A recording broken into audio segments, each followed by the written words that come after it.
Welcome to Zen and the Art of Real Estate Investing, one of the fastest growing real estate investing podcasts in the world. What if you could learn from experienced real estate investors? Find out what got them to where they are now. Get insight into their daily habits and take these insights to inspire your own growth. Each episode, Jonathan Greene shares an in-depth look at the mindful approach to real estate investing. Jonathan is a lifelong real estate investor and the founder of Streamline, a data-driven, investor-friendly, independent real estate brokerage located in Madison, New Jersey. Whether you're looking to start from scratch, get to the next level, or just for a straightforward and honest approach to real estate investing, this is the free mentorship program you can take with you anywhere. Now, here's Jonathan. Thanks for showing up for another episode of Zen and the Art of Real Estate Investing. You're about to get a New York show, me and Steve Afra talking Brooklyn and growing up there, and a lot about real estate investing because Steve is helping real estate investors win one deal at a time with his company, Nvestor Funding. I can't wait for you to hear this show right now. This is episode 307 of Zen and the Art of Real Estate Investing with my guest, Steve Afra. Steve is a nationally recognized real estate finance expert, private lender, and investor with over 30 years of experience and more than $10 billion in funded and traded loans. He's the co-founder and managing partner of Nvestor Funding, which we're going to talk a lot about. Steve, welcome to the show. Thank you for having me.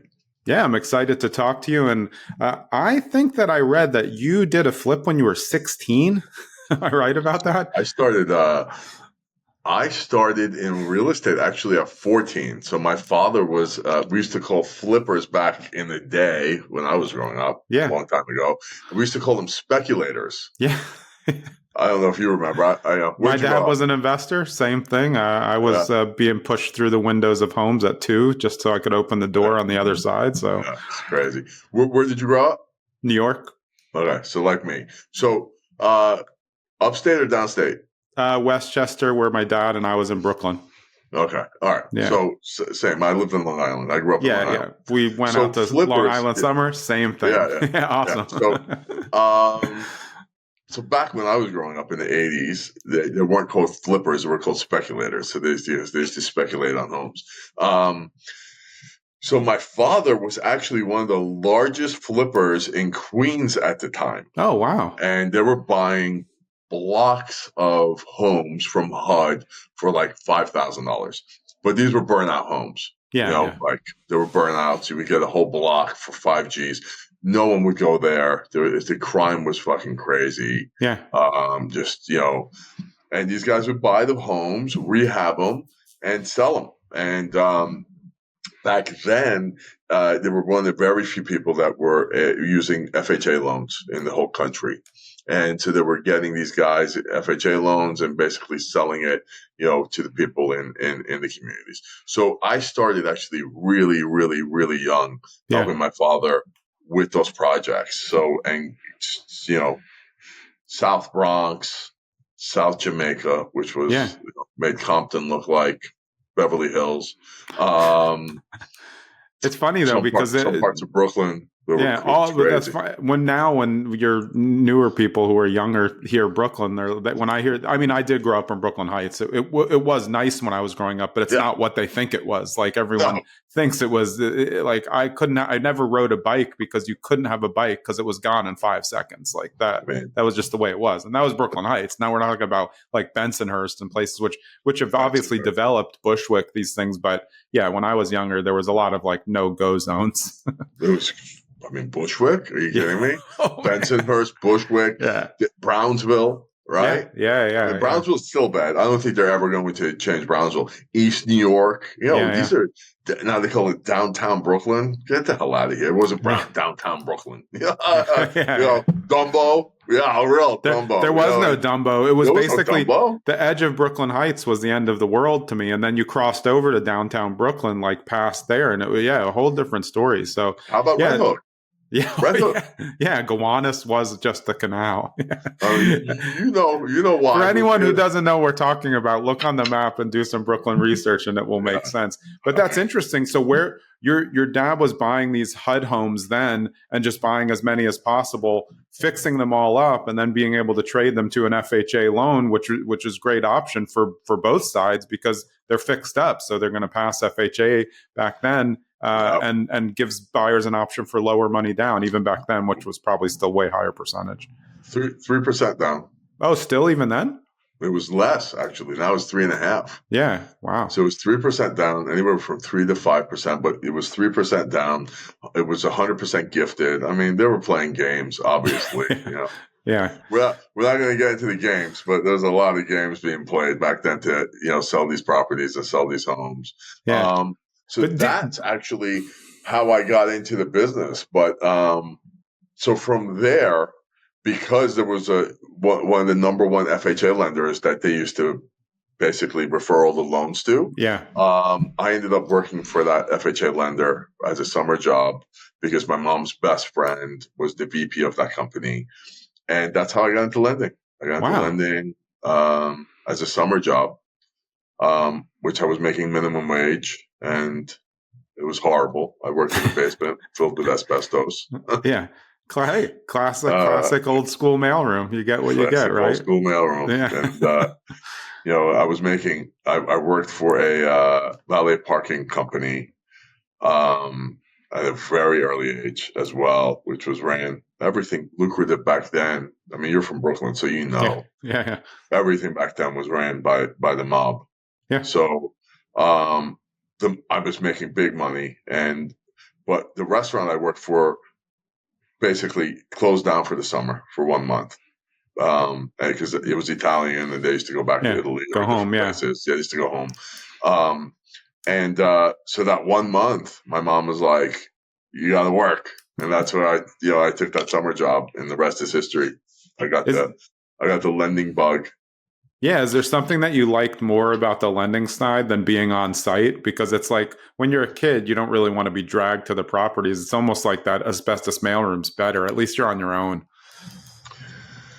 So I liked, you know what it is? It's like what I realized was there's only a certain amount of homes that my father could potentially rehab, right?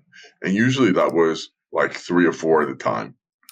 But you could lend on hundreds of properties at one time. Yeah. So that's what attracted me more to the lending, because here I am, and we used to have this was the largest FHA lender back then in the whole country, privately owned. We were doing more FHA loans than Citibank back then. It was crazy. Wow. Yeah. Yeah. And so I would just walk by the closing rooms and I would see all these speculators, all these flippers selling their homes and whatever it was. And I'm like, all right, this guy's selling 2 homes today. That guy's selling 1 home. My dad's selling 2 homes, this and that. But here's the mortgage company, is there at all the ones 25 closings today, right? And they're going to have another 25, 30 tomorrow and another one. So that's what really just doing the numbers and cents, and they were the ones that were making most of the money that day. Yeah, I mean, that's a pretty astute observation, even for somebody, at that age, just to see like, hey, the volume's all, one person is always at the closing table. I mean, that's smart. I think people probably wouldn't even think of that now, but it makes sense. The volume's there. So that means the scale's there and the busyness. If you like to work and get compensated, like it's available. And the smartest one at the table, who was the lawyer, because, we have lawyers in New York. It's an attorney state. They were the ones that were making the least amount of money at the table. Yeah. They were making $450 back then for a closing, $500 if they were really good. Yeah. And, they were the smartest and making the least amount of money at the table. So although I did end up going to law school, I knew there was no way I was going to go be a closing attorney. That was not happening. Yeah, that wasn't in my stars. That was not happening. I wasn't going to be the smartest dummy at the table. Yeah. Did you ever practice law? 6 months, just to satisfy my dad. And then I got right back into lending. Yeah. Interesting. So I'm a lawyer too. I practiced for 10 years I'm sorry as about a prosecutor and criminal defense attorney. But it's funny because everything that I learned in law school, even though I actually had a great time in law school. I didn't enjoy the classes. I was in Fort Lauderdale. It was great. But you had a really good time. Yeah. So much of what I learned, though, is still applicable to what I do every day in real estate. And it's just I think 50% of my friends who I went to law school with aren't lawyers. They're using their law degree in a different way. And I think it's still great education. It's the best degree you could get, in my opinion. Yeah. It's very well-rounded too, because you learn business. I remember taking property and being like, wow, I know a lot of this from growing up, but this is really, unique what we're going down and learning how to win the properties, which is important, especially if you're doing foreclosures and things like that. The best. To me, especially if you're getting into real estate, it is such a valuable tool to have is to be an attorney. Nothing better than that. Really. You can answer all the questions that nobody else wants to answer. Pretty much. Yeah. I just try, I don't tell anyone that I'm an attorney. Just, you know how it is. So if you tell them, they're going to ask you 1,000 legal questions. Right. And then you have to say, I can tell you this, but it's not legal advice. It's not legal, and you have to go into the whole thing. So the older I get, the least number of people know I'm an attorney. My kids just found out. They're like, Dad, you're an attorney? I'm like, shh.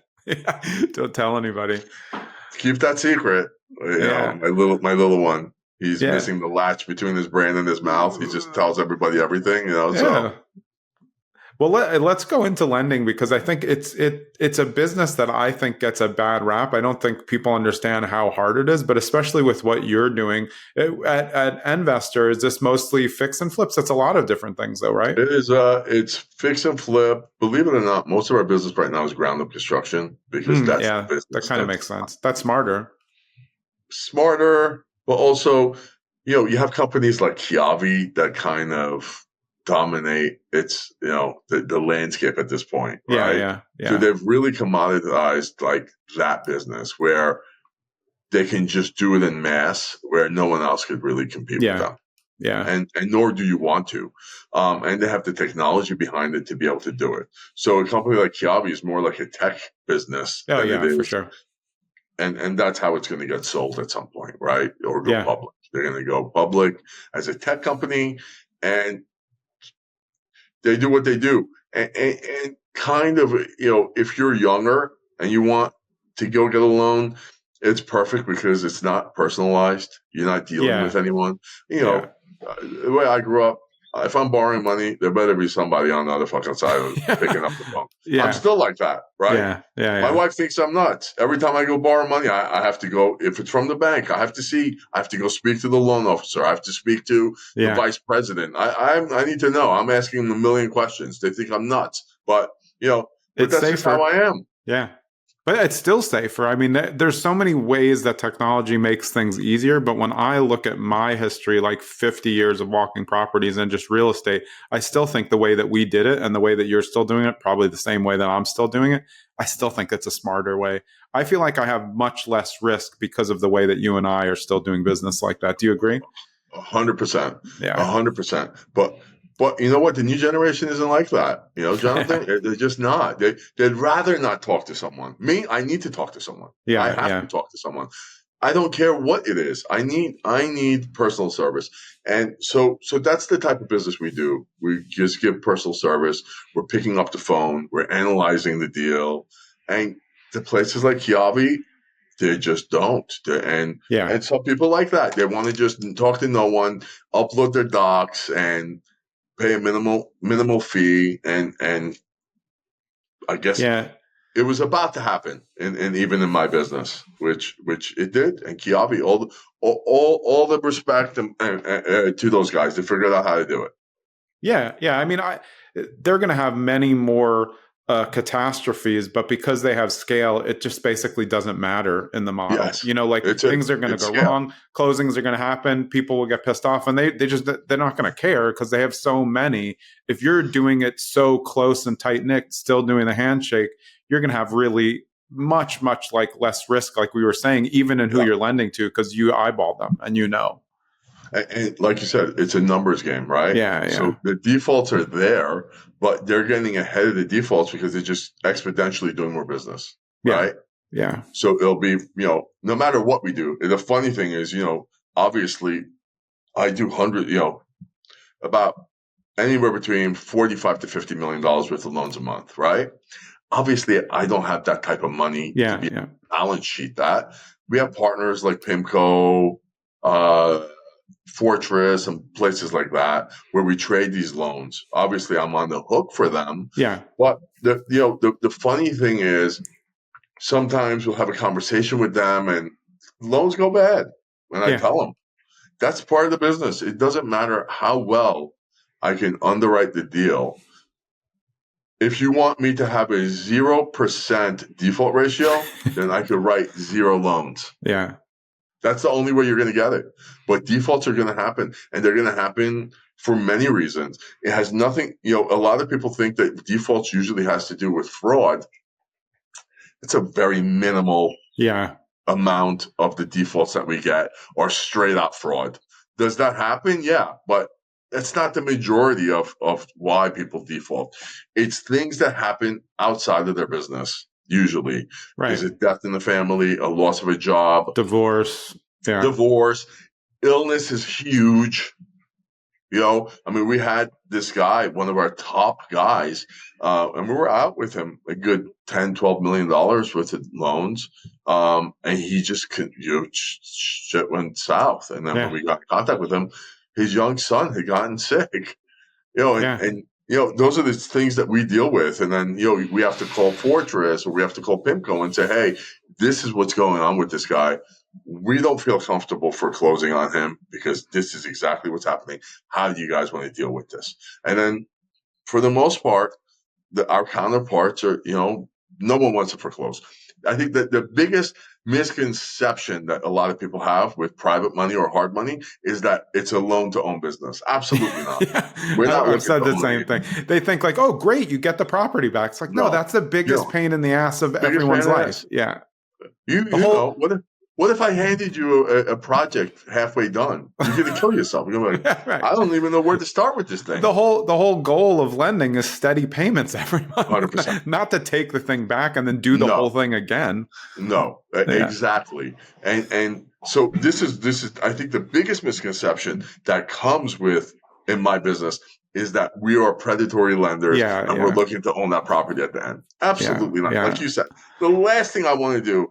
So there are more workouts that we do That's the than business, because anything else. to avoid doing what those people think is the Yes, the to goal. avoid it. And they Yeah. don't see it behind the scenes, right? And the comments I get like on Instagram. Thank God I grew up with real bullies. I tell people like, these Yeah. guys. I am saying. I had to deal with real bullies. Yeah. You're sitting there, keyboard warrior. You're Yeah. not Yeah. affecting my Yeah. life in Bobby any way. 123. I'm good. I don't need to take Yeah. my life advice from them. Exactly, Yeah. and I'm a scumbag and a predator because they don't know, They say they they do don't the same to understand. landlords, though, right? Like everyone Oh out yeah, there, if you just look at the general tenor about like landlords, it's like, oh, they're all slumlords. It's like, no, most landlords are just like regular people who always give the tenant. My dad literally would be 6 months, all the tenants would be 6 months behind. He's like, I like them all. They'll figure it yeah, out. yeah. Me too. Yeah. The thing is, and it's the same thing with on the lending side with me, Yeah. where it's, hey, what happened? What could we do to get this freaking thing to the finish line so that you're okay and we're okay? Let's just Right. figure that out. Yeah. And so it's not really that cut and dry. It's not, just again. So that's where the defaults really happen is life events, Yeah, right? for sure. And even if it's a business event, right? Again, it doesn't come down to outright fraud. It comes out to, well, the guy over leveraged himself, right? Yeah. And and then you have to answer and say, well, dude, what did you do? And those are the times where you just tell them, just be honest with me. Let's figure this out together. And then they'll come out and they'll say, yeah, I over leveraged myself. And then you have to figure out, like, then you'll talk them into, look, I'm not looking to hurt you. Take on a partner. Yeah, like right, but that's the way to figure something out. That's old Yeah. school also. I mean, I'm sure like the default rate for you is going to be way less than for one of these conglomerates because they're just turn and burn. So even if 100%. they're 20%, they really don't care. It makes no No, difference. The no. volume's so high, it's irrelevant. But the 5%, and still you're going to try to work those all out because that's just going to be better business. It's all, so my business is all about workouts. That's what it comes down to. And then, having a conversation with the guys on the other side that we're partners with that are, booking the loans and buying the loans from us, right? Because again, any losses that they take, it comes on my shoulders. And just to tell them, don't be so hasty to pull the trigger on the fucking foreclosure. Like, that's not, you don't want to do it. I mean, of course, they don't want to do it. And again, to having that conversation to say, I'm the one that's taking the losses, right? At the end of the day, I'm indemnifying you for whatever it is. Right. Yeah. You hold your horses.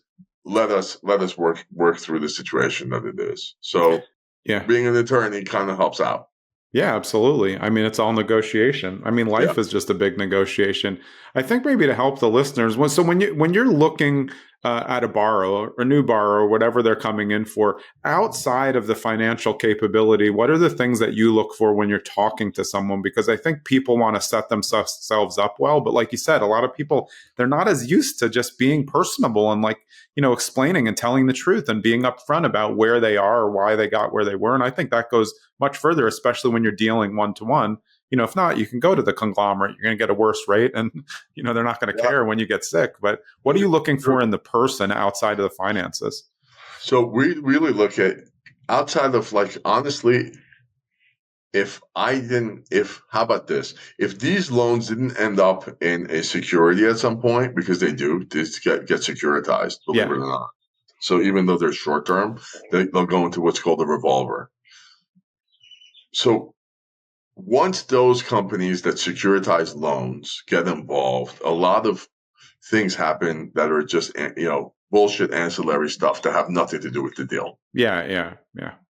So the two most important things in my world are, what is your track record? How many projects have you done? Right? Yeah. And you have to prove them to me. And obviously, if you've done more, that I feel more comfortable with you. Right? Yeah. And it's easy to prove. They should all be on the MLS. You should be able to send them right over. Correct. Right. And then the second thing is, to basically the property. Like, what is my security? Right? What does that look like? What is the deal? Obviously they're going to make us look at credit score because, again, these get securitized, and the credit agencies, they think that really makes a big deal. It doesn't. I can tell you, not in my business. You can have a 400 FICO score. If you've done 400 projects, guess what? I'm looking to lend you money. Right? Yeah. I agree. FICO score, and the deal is great, and I want to lend you the money, right? Because I'm an asset-based lender, so even though we try and explain this to our counterparts, they're going to put ancillary stuff in there, because they have to, and they're not street guys. They have no idea. They've never written a loan ever in their lives, so. Don't you learn a lot from how the borrower presents it? I was like, I've never been on the lending side, but obviously I've taken hard money. I've used my own money. I've lent money, but I know how to present myself. I know the property. I know how to present the property. I run the comps. I'm licensed, been licensed for 12 years.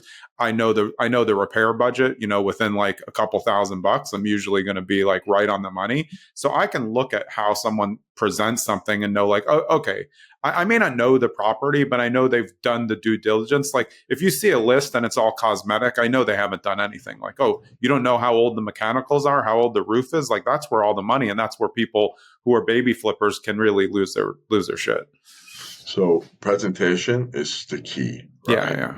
So we had a lawsuit, believe it or not, where someone came in and said that we discriminated against them because we didn't give them a loan on a certain property, and that we had given a loan to someone else on that same property. Okay. So when we went to court, we basically said this has nothing to do with race. It has to do with the numbers and presentation and how much work that, they said that these guys had to do. And, the guys we gave a loan to made us feel comfortable, right? The numbers, like you said, were set. Yeah. The profitability was going to be a lot more. So we gave the loan. And, but these are the things that I deal with. The presentation is the whole thing. You're right. Yeah. It's a lot of people. So again, but within my business, a lot has to do with the loan officer as well, because we try to tell the loan officers, you have got to, even internally, well, why is Melissa doing more business than me? Well, she's packaging her deals up, making a pig look like a princess. Meanwhile, you guys are making a princess look like a pig. Yeah. And presentation, and when she's going in front of the board, or going in front of the underwriter, her presentation, her memos, everything like that are on point, and underwriters like that. Yeah. They're more prone, and so are the owners, right? It's a pleasure for me when my loan officer, I don't have to ask questions. Everything is in the credit memo. It's already there. The comps are there. This is there. Every counter that I could give to not do the deal, she's already answered. Yeah. Right? Yeah, I think it's similar to like appraisals. If you have an appraiser who's looking for extra information from you and you deliver them a packet, like if they want all the renovations, you give them all the renovations. Appraise it. You're winning every single time, because then they don't have to dig and do the work, and you presented it and it's all verifiable. That's why I always liked flipping and then having the appraiser come and say, hey, where's your list? I just give them the list of everything that's done. They don't need the cost. They just want to look at it all and be like, oh, okay, that's new, that's new, that's new. So they don't have to do any guesses there. And then I'm going to venture to guess, right? When you're looking at your numbers, you're never going with the highest comp. Yeah, exactly. Right. Right. Because I'm a realist. Right. Because you're a realist. And you've been around the block, and you're going to say, what is my worst case scenario? Right? Exactly. And so I think a lot of the deals that get lost are, and I try to tell investors this, you cannot ever do your numbers on the best case scenario. I couldn't agree more. Yeah. This is how you're going to lose. And, I said, I'm not getting involved. I am looking at the worst case scenario. Yeah. That's how I look at it, because you're using my money, right? Right. Well, why aren't you taking the comps on this one? I'm not going. If I have comps at half a mile that show that your property sucks, I'm not going a mile and a half. Yeah, I know. Right? That's important, though. I'm like very, very tight on the geography as well, but I really like what you said, because I think that's something that somebody should know. They should know what they're doing, how to present it, how to understand the comps and everything like that. Again, these are just people making bad decisions, but you're giving them the money, so they better know. And and people could get mad at me, and they do. Well, these are the comps. Why aren't you? No. And I like to tell them, I like to talk you guys out of making these bad decisions, right? Because I've been there. And what a lot of real estate investors don't do is they get emotionally involved in real estate investments. And I tell them, this is not your personal house. You're not buying this to live. If the numbers don't work out, you've got to walk away. The best deals you're going to make, and I know you've got 100 best deals, and none of them are ones that you made, or the ones that you didn't make. They're the ones you walked away from saying, something's up with this.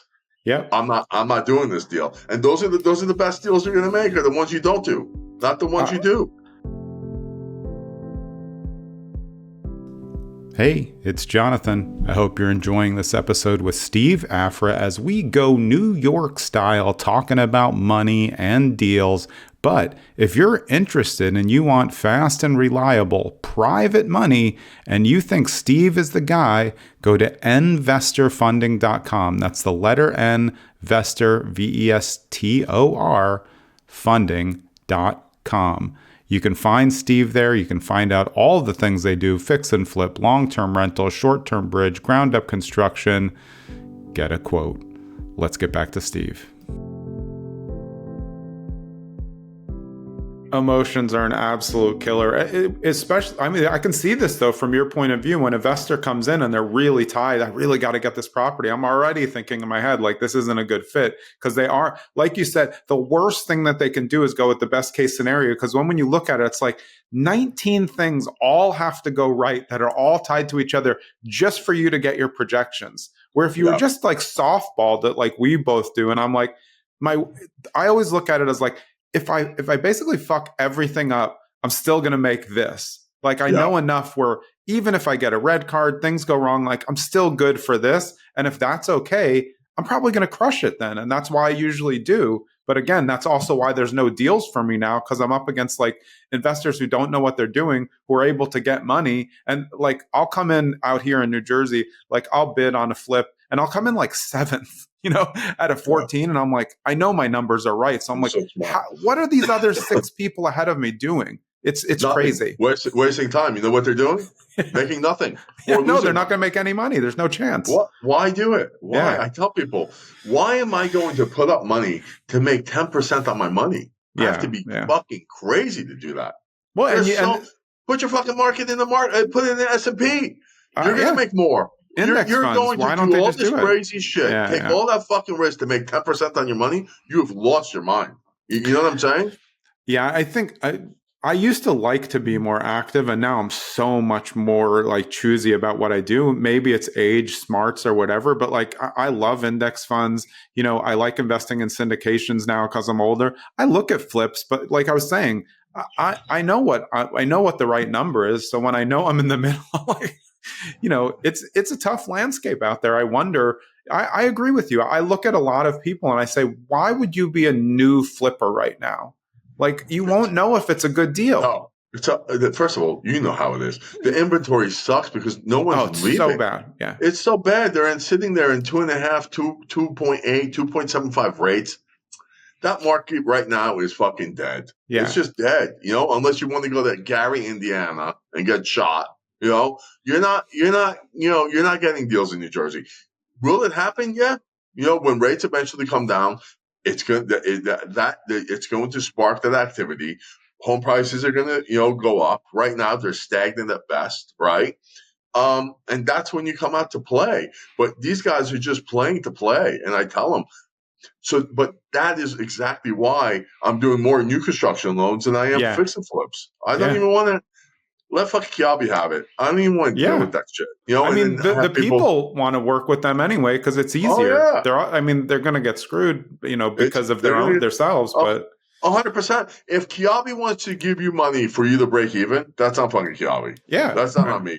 Yeah. I'm not doing that because I'm looking at the worst case scenario, and I'm not going to break even because if I have to take that back, I'm actually losing money. I'm never going to break even on that shit. Yeah, and so the core of fix and flip lending is repeat customers. So if they're not doing well, they're not coming back, and then they're blaming 100%. You. It's a disaster. 100%. And so I think that's the biggest problem we have, and when we reject loans is everybody, or I shouldn't say everyone, a lot of people right now because of what's happening with deal flow.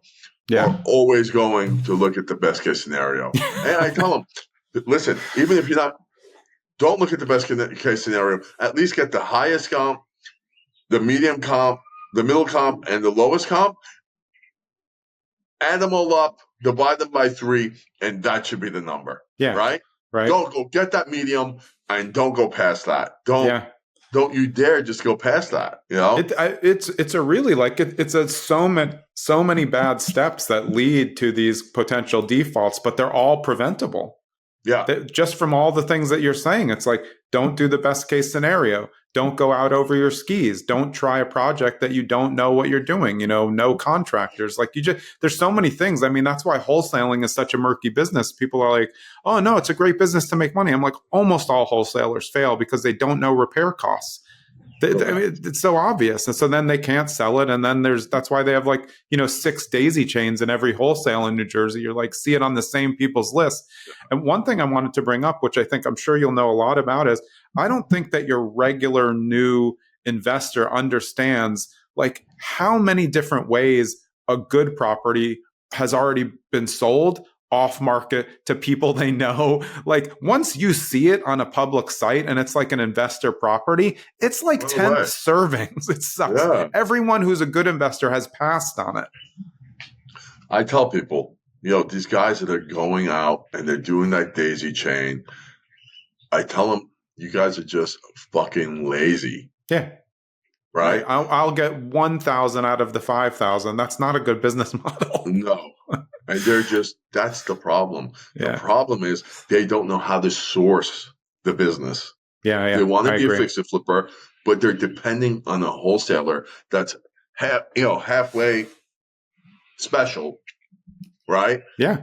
It's they know nothing about nothing, like you said. Why aren't you going out there speaking to the probate attorneys yourself?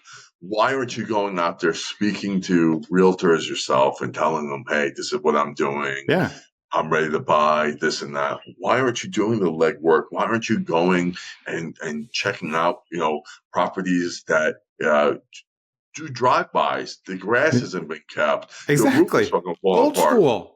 That's what I did with my dad every weekend. Yeah, we me you know what too. we did? We went to yard sales, and everyone's like, why'd you go to yard sales? I'm like, my dad made a cash offer at every yard sale we ever went to. And they always said no. And then eventually they would be like, actually, that's a pretty good deal. And he bought a bunch of that. And like you said, it's not like your dad found all these homes on Zillow. There was no Zillow because we didn't have the internet when we were looking. No. You had was to farming. It was called farming. You remember? Geographic farming. Exactly. Yeah, and they were motherfucking you, right? Yeah. Get the fuck out of here. Right. Why? Because there was 15 other guys like us knocking on their door, right? Yeah. I'll tell you where I was getting most of my business, and this was my saving grace. I was going to the local accountants. Nice. Okay. And back then they didn't have H&R Block, and there was any of this. They had the local guy. And he knew all the secrets. He knew when the guys were having financial trouble, what was going on, because he was the guy that they were all going to for all financial advice. And I used to just know every single accountant in Brooklyn and the amount of business I got from these guys. And obviously I would cut them in on whatever it was. Of course. Cut them a nice $5,000, $6,000 check every time I got a property, right? So they loved me and the amount of business. But again, I was thinking out of the box. My dad did the same. So we had advanced looks at all the foreclosures because before they went to final hearing courthouse steps, my dad knew everybody at the office. He was a lawyer in the town. We would just get the list and we would go, and that's why I climbed through the windows because they were vacant at the time. Yeah. And if they weren't, we wouldn't go in or we'd knock and pretend we were an insurance company. That's why he would bring me. I'm a kid. No one's going to do the screw you at the door with a kid there. No. A couple people did. I thought it was funny, but that's old school New York investing. And what I tell people now is what we used to do, what we're talking about now. I think you're better served still doing it. Stop trying to get a technology account and send out a bunch of postcards that are impersonal. Just meet some people in your neighborhood where you want to buy. Stop trying to invest in Memphis when you live, in a town where there's plenty of properties. It doesn't make sense. And then they're going into Memphis, not even knowing that, God forbid, you got to take that house back. You're not driving to Memphis. Right. You're not going there. Your investment is dead. The amount of people I get asking me, should I invest here? And I tell them, no, don't invest anywhere where you have a 100% chance of losing your money. Just don't do it. Don't get greedy. Why? Right. Why go through that?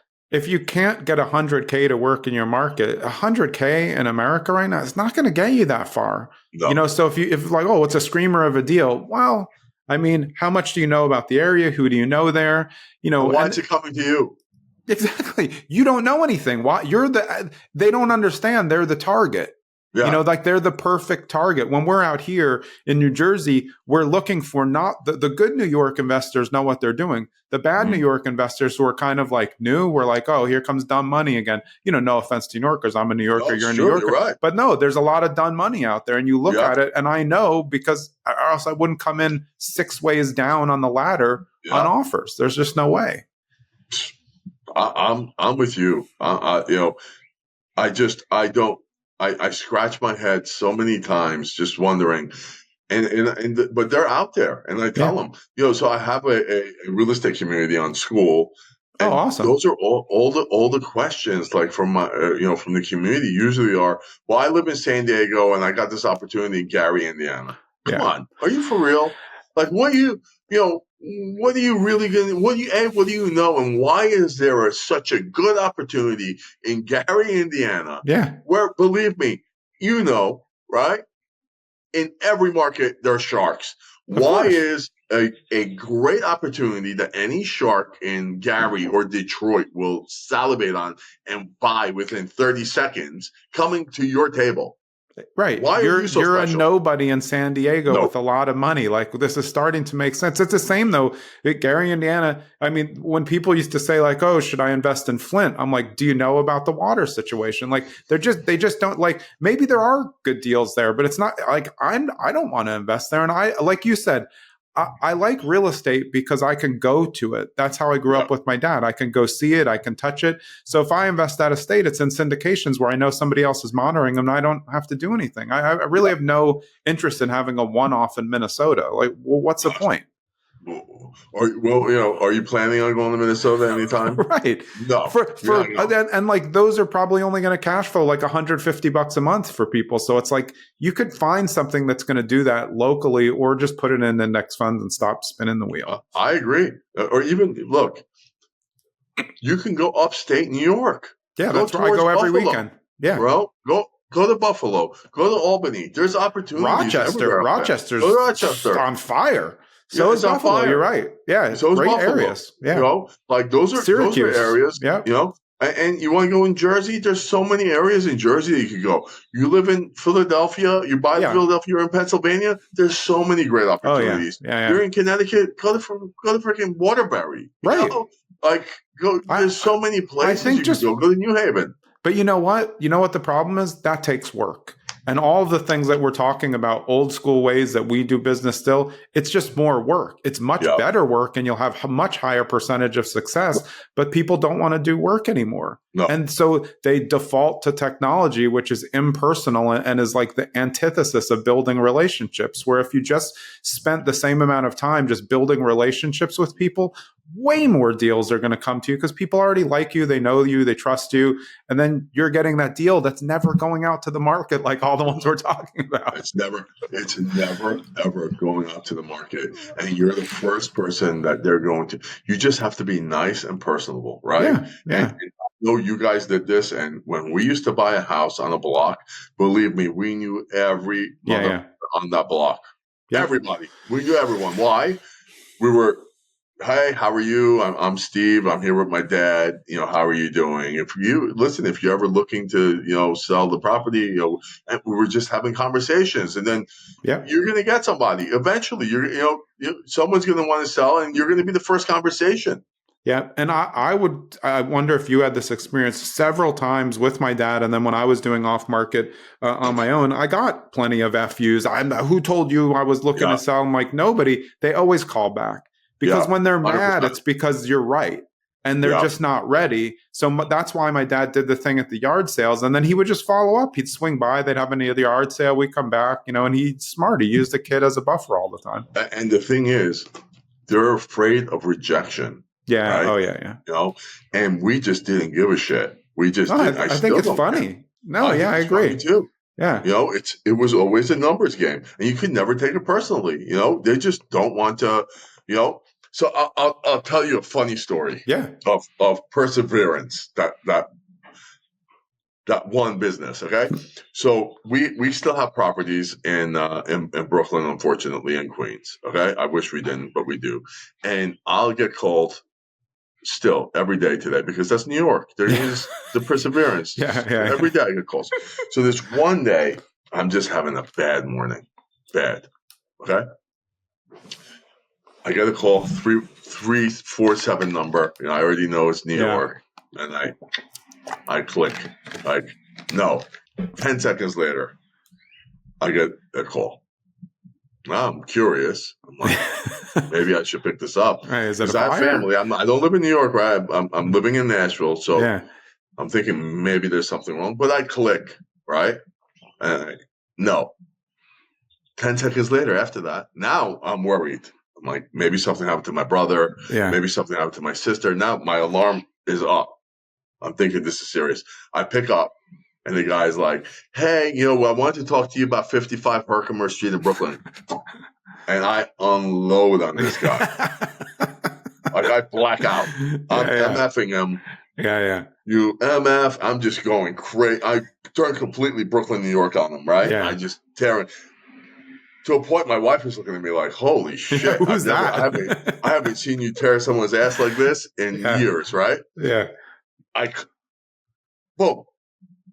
I hung up on him, right? 10 seconds later, guy calls back. Now I lose my shit on him again, right? Yeah, like another funny. 5 minutes. I'm feeling a little bit bad. Believe it or not, the guy calls back. And as soon as I'm ready to unload on him, he says, stop. He says, all I want to say is, I'm so sorry you're having a bad day. And I'm sorry. And he starts apologizing to me, right? Okay. It's good on the phone. He's like, I'm never going to call you back again. I didn't mean to ruin your day. And I'm really just, please accept my apology.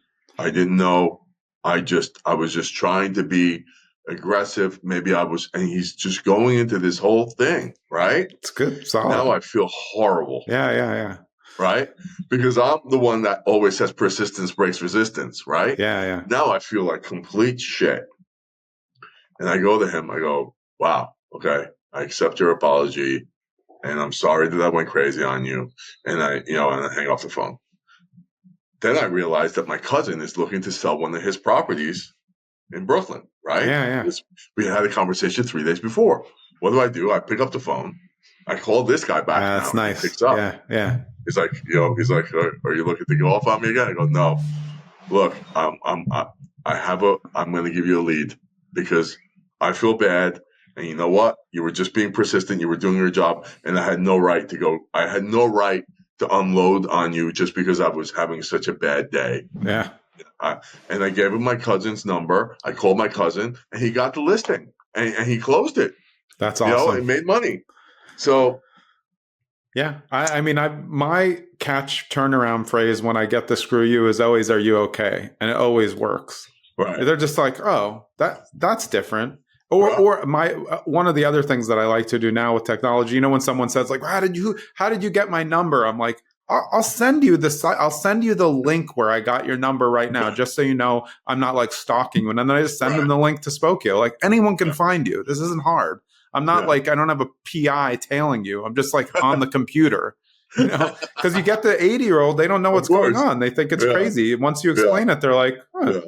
So I think that it's good though. I mean, that's a good tip for wholesalers. But one thing I wanted to say about, we've really talked about it. I've always said that the best wholesalers are never wholesalers. They're local home buyers who are just good at marketing and good at relationships. So then they just have overage. They can't take down 14 deals. So they just sell them to their friends. And then their friends are full. So they start wholesaling them, like that, because those are better deals also. Those are the successful guys. Yeah, exactly. Those are the guys that you really want to, those are the guys you really want to deal with, right? Yeah, for sure. But look, also when the deal comes from a wholesaler to me, the first question I ask the guy, I say, why is this, how am I being blessed? Why haven't you bought this? Yeah. Right? Because I'm curious. Yeah. Why haven't you bought it? And like you said, why haven't your friends bought it? Right. What's up? Why don't you sell it to your dad? Your tell me uncle. the truth. Tell me the truth, right? Just tell me the truth, because I'm not in your disposition list. Why are you even calling me when you have 150 other guys? Right. Tell me about the squatter. Right. Tell me about the squatter. Tell me what's up. Yeah. There's a problem with the, structural damage or something. At least be honest with me, because maybe I can figure out a way and I might buy it, right? And some people will just say, look, man, I just got into the business. Yeah. And I'm looking for people, or so on and so forth. But I just when I'm talking to potential fix and flippers, I always tell them, dude, you're not special. You're not. As much as you think you are, there's 10,000 other motherfuckers like you. There has to be a reason why people are getting in contact with you to dispose property to you. Right. And usually it's not a good reason. No, it's because you're crawling through Facebook groups, sitting in like everyone in Detroit, Flint, anywhere saying, I really need to buy a property. I got 300 liquid ready to go. You're making yourself a mark, and a lot of people are doing it. And P.S. they don't even know contractors or anything. So why are you doing a flip out of state? It's just crazy. But look, somebody's going to lend on that, and it's going to be an interesting process. It'll be interesting.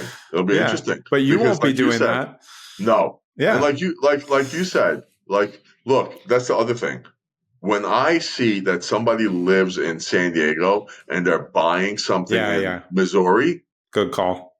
I'm like, how many properties have you done in Missouri? Well, I've done 27 in San Diego. Oh, that's San Diego. Why are you going to Missouri? It's a good deal. Thank you so much. Give Kiabi a call.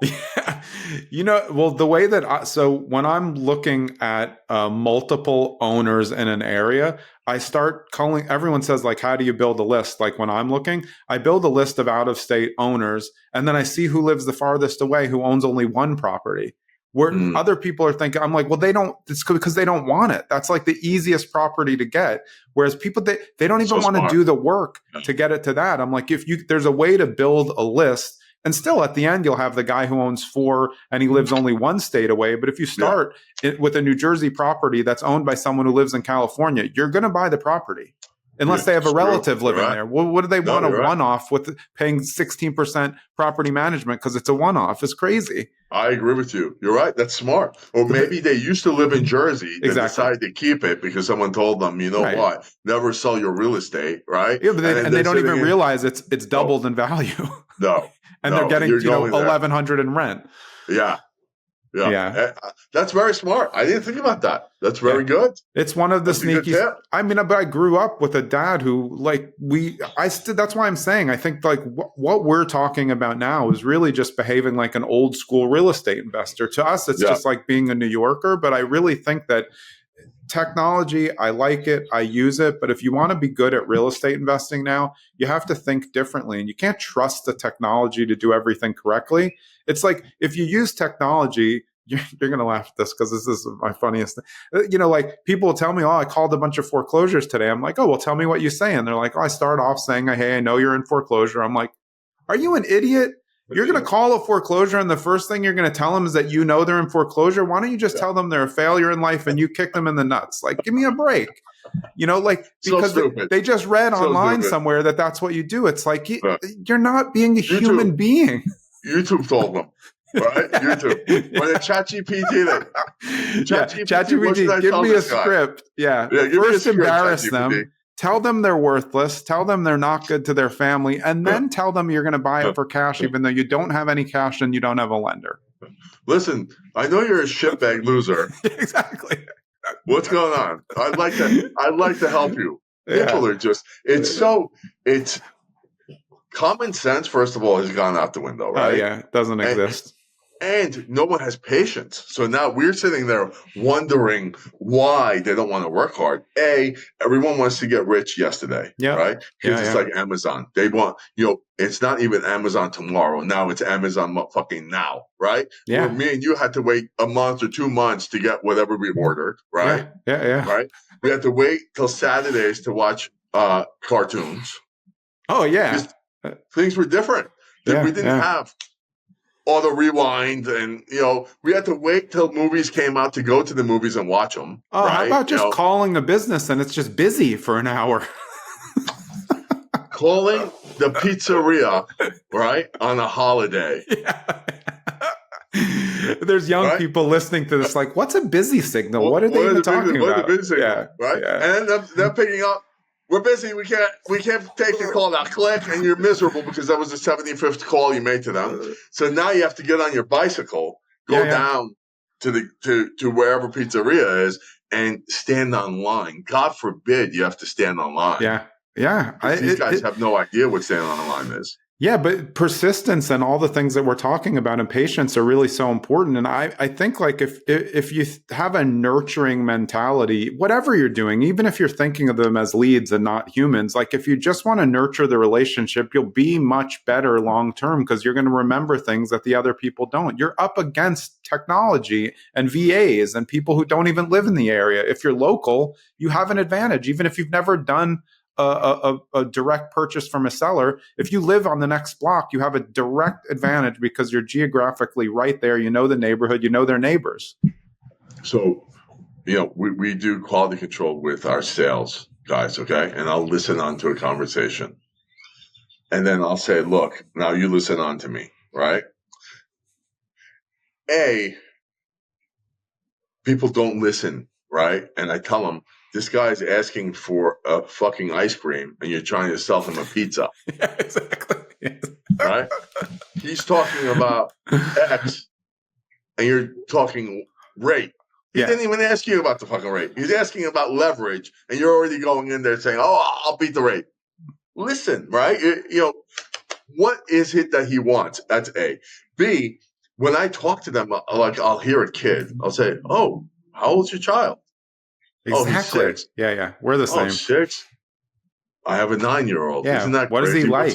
Does he like this? Name? Yeah, exactly. What's his name? His name is Cody. Oh, Cody? My sister has a kid named Cody. Or I'll hear a dog. What kind of dog do you have? Right. I'm going to get to know this person. I'm the same. Whatever is going on, and that's what I'm listening to, right? And next call, I'm saying, how's Cody? And they're like, holy shit. Yeah, holy shit. And I really do want to know. I want to know. Yes, yeah. Me too. It's called empathy, right? And that is something that no computer program is ever going to teach you. Yeah, I agree completely. Empathize with whoever you're trying to deal with, right? So if I'm even calling for a foreclosure or whatever it is, I already know this guy is in trouble, right? The last thing I want to do is make him feel shittier than he already does. Yeah. Or what I want to do is tell him, hey man, everything is fine. Yeah. Everything's going to be fine. If you need something, I might have something that works. I might not. Have a solution. Yeah. I might not. This is just it. I'm talking about everything else because I know this guy or this girl or this anything is in a state of panic. Yeah. And I'm going to try to show that I'm not there to take advantage of their situation, and B, I can help them in any way they can, and maybe it's not going to be that one call, and that's fine. Right? The people that we're talking about who make these mistakes are the same ones who call probate leads and don't offer their condolences. It's like, do you know what a probate lead is? Somebody died. It's crazy. I have no idea. They don't know. One thing that you said when you were listening to the calls of your lenders, I think that's important, that goes to just scripts in general. A script is there so you can learn it and then adjust on the fly to what people are saying. And so I was a trial attorney and I was a prosecutor. And I remember I would go watch my friend's trial and I watch them do something like this. They would already know from a deposition, they were expecting the answer, yes. And then they would get no, and they would still ask the next question as if it were yes. They're like, oh, so did you see the boy, who did the murder? And they'll say no, and they were supposed to say yes. And he goes, well, what color shirt was he wearing? And he's like, dummy, I just said I didn't see him. And then now the jury's looking at him, and now you're done. That's what I was saying though before we got on, like about podcasting. For me, it's like if I'm not paying attention to what you're saying and just riffing off what it is, it's not any fun. I'm not listening, and we wouldn't get to all these cool stories that we just had if I was just looking at a list and say like, okay, well, what did you do after that flip? It's boring. And it's the stories that make it fun, right? Yeah, exactly. Yeah. That's what people want to hear because these are life stories that they're going to get more advice from and learn more from life stories than anything else, right? To have that, to be able to tap into someone with 30 years or 35 years of experience and just pick their brain and say, hey, what was the worst deal, that you ever did, man? And then they sit there and tell you, how long do you have? What's going on? I always like to sit down with my father's partners and just pick their brain, or sit down with my father when, back in the day, and just learn, and again, I think with the advent of social media, the new generation thinks that everything has to come like that. Oh, yeah. They don't know that anything worth anything, you have to build towards. Yeah. Right. You don't go on a first date and ask someone to marry you. Then you're a psycho. So, I mean, like, you don't do that in real. And literally, wholesaling is built on the first call. Hey, I have a cash offer for you. You don't even have cash. It's crazy. I think we just exposed like all the problems. Yeah, this has been awesome, man.